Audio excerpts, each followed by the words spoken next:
So if you guys don't know already, the Flat Earth movement is getting larger as we speak. Now you may think this is a bad thing, that they're getting more exposure than they deserve, but I personally don't really care. There's not really much harm in believing the Earth is flat. But anyway, the movement has gotten pretty large that a lot of people have organized and attended a few Flat Earth conferences. I'm not joking, there are legit Flat Earth conferences out there. And that's fine, you know, if there are people that passionate about it, then eventually there will be a conference for it, like everything else out there. So I found some videos on the internet that they posted of various speakers and panels, and one day I was so bored I watched one and decided why not make a response to a small segment. I mean, there's already not enough Flat Earth content out there that I deem as worthy of responding to, so why not give this a shot? It'll be something fresh, you know? Before we begin, however, I have some great news. NordVPN has joined the side of Science and Reason and decided to sponsor this channel long term, this video included. So if you don't know NordVPN already, they're a great VPN service that hosts over 4,000 servers in 62 countries. Ever wanted to bypass censorship firewalls? Ever wanted to protect yourself while browsing the internet? NordVPN's encryption service would be perfect for you. Don't worry, it's available for Windows, Mac, iOS, and Android, and it has a 24/7 customer support for your convenience and browsing needs. Just head over to the description or type in nordvpn.org/stick and use the code STICK for 77% off the 3-year plan. That's nordvpn.org/stick. This is a limited time deal that will only be around until September 3rd. I would like to thank NordVPN again for actively stepping up to support the voices of science and reason by sponsoring this channel, and that makes them pretty cool since many brands are not willing to take a stance to support this type of content. So yeah, check them out guys if you're interested. Thanks for listening. Now, time for the Flat Earth Conference.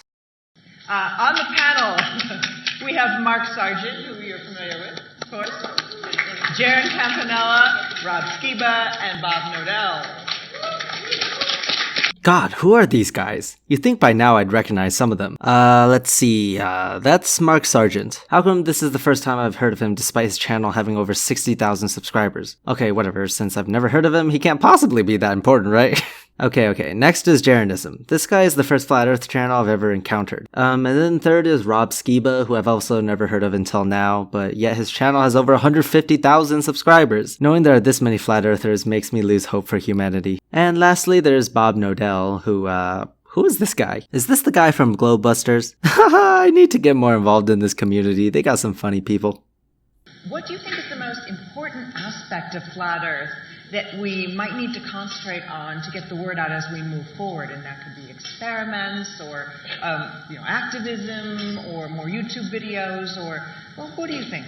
Moving forward for me, anyway, is going to be trying to reach the top tier media as fast as possible.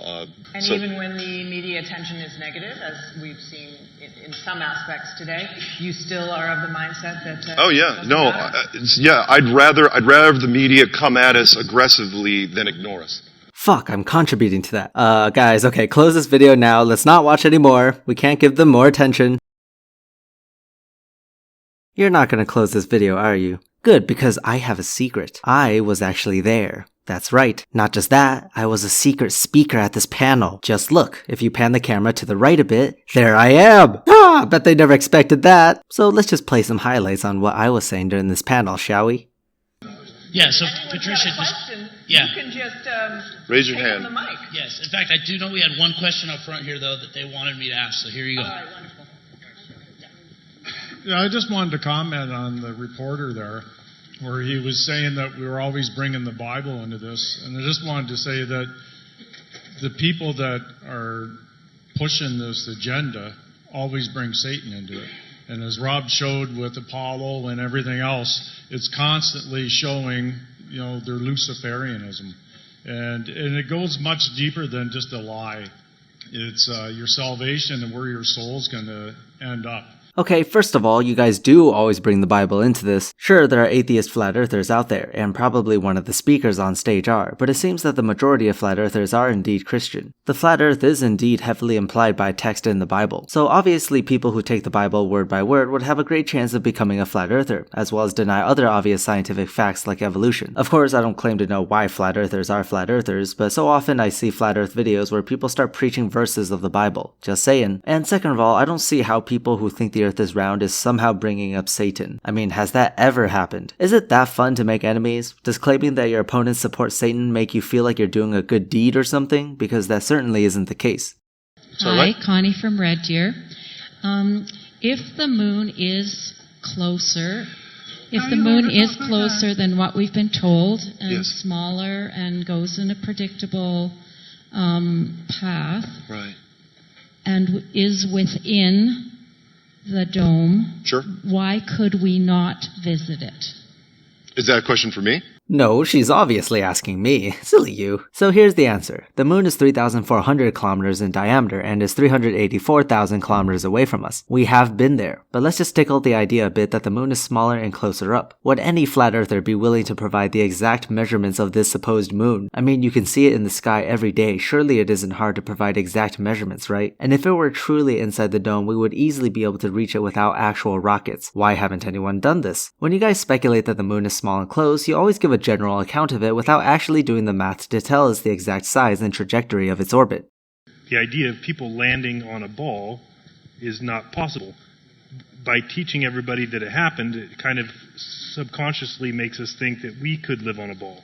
So, I mean, personally, I think that no matter what the moon is, I don't think it's a big rock in the sky because it kind of breaks, a lot of the laws of physics that I would think exist. But then again, it is a celestial item. It's not a terrestrial item. Jeranism, what in the world are you talking about? Why is bringing up it being a celestial item relevant at all? I assume you're talking about the moon that is 384,000 kilometers away since you said big rock. You're not very clear here. And what laws of physics is it breaking? Don't tell me you now have your own set of physical laws that you think is right. Show me your laws and your mathematical equations that allow you to claim it's not possible. Also, you kind of failed to answer the question that the audience member asked. She asked why people haven't been to the moon if it's small and close.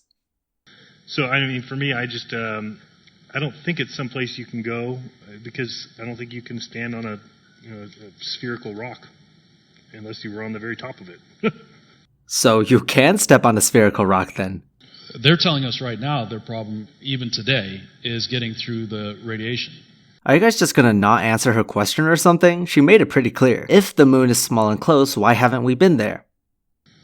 The Orion program was the new program that followed the retiring of the space shuttle program. And there's a famous video many of you guys have probably already seen now that NASA put out saying, talking about the Orion project and saying one of our biggest problems right now is figuring out how to get through the radiation. Now, of course, anybody with half a brain should be raising their hand and going, why don't you just put on the same jumpsuits and get in the same tin can you did 50 years ago? And go clean up Fukushima while you're at it. That's actually a very interesting question, but it also has a simple solution. I don't know what NASA said in their video, but this is how I understand it. The sun goes through cycles of solar flares. Every decade or so, it can reach peaks of maximum and minimum. During maximum times, the sun can eject large sums of plasma away from its body, called coronal mass ejections, which has its own magnetic field. Now, just like Earth's magnetic field, it can work to deflect out radiation, specifically the cosmic rays. Cosmic radiation is always present in space, and astronauts who fly up there are at risk to it. So the higher the solar activity, the more protection astronauts receive from cosmic rays. Lately, in the past while, solar activity has been consistently low, which means it produces only one coronal mass ejection every few days. And that means more risk to the astronauts compared to a few decades ago when NASA first sent people to the moon. More protection would be needed for the same mission. There is more cosmic radiation to look out for. The other thing is we don't actually get closer to the moon. If you notice, when you go up towards it, it gets further away. It doesn't get further away, it just doesn't change in size much. And I wonder why that is. You know what would cause that to happen? If the moon were really, really far away. Lynn from Idaho. I'm a flat earther, but if you look at the night sky, there's a ton of heliocentric model evidence. I mean, you got the moon that looks 3D, like a sphere with the craters. You got, phases of the moon shining to the sun like it's reflecting off it. You got planets that look like they're orbiting with us around the sun. You have Jupiter and moons. You got comets with solar wind tails. So either whoever created the flat Earth decided to put all this in place to mess with our heads, or what? Help me out here. Go ahead. Well, I was going to say, you call it heliocentric, evidence, but at the same time, why? The saying I like to throw out to people is, God created the sun and the moon, but it was NASA that told you what they were and how far they were away. Yeah, look, NASA isn't the only space agency out there. That's just for the United States. Other countries have their own space programs or their own organizations out there that do the same thing NASA does. So what, did all the countries decide to coordinate to lie to everyone? If so, what would be the purpose of that? How is it even possible to have all these agencies coordinate together without anyone spilling the beans whatsoever? And also, you have to remember that the heliocentric cosmology is the new kid in town. Before that, every culture on Earth, going back as far as recorded history, has had the cosmology as a flat, stationary Earth. Assuming what you said is true, which it isn't since people have suspected the Earth to be round in the 16th century BC in ancient Greek philosophy, why does it matter at all? People in the past didn't have the technology or the knowledge of mathematical equations to deduce something like the Earth being round. And just because another culture believed it doesn't mean it's true. This point is irrelevant. Hi, my name is Jessica Mason. I'm from Grand Prairie, Alberta, 5 hours west from here. My question is, for a lot of us are on social media, whether it be Facebook, Instagram, YouTube, and as you know, they are censoring big time. So posts are getting taken down, people's YouTube pages are disappearing. I mean, I'm a nobody and my posts are deleted all the time. So do you guys have any alternative media sources that we can go to when this all shuts down? Yes, but I don't think there's a need to go to other media sources. YouTube is the best. Go to a channel called Professor Stick. He makes fantastic content, so head over there and drop a subscription. Thanks. Oh, and due to my authority, this panel is now over.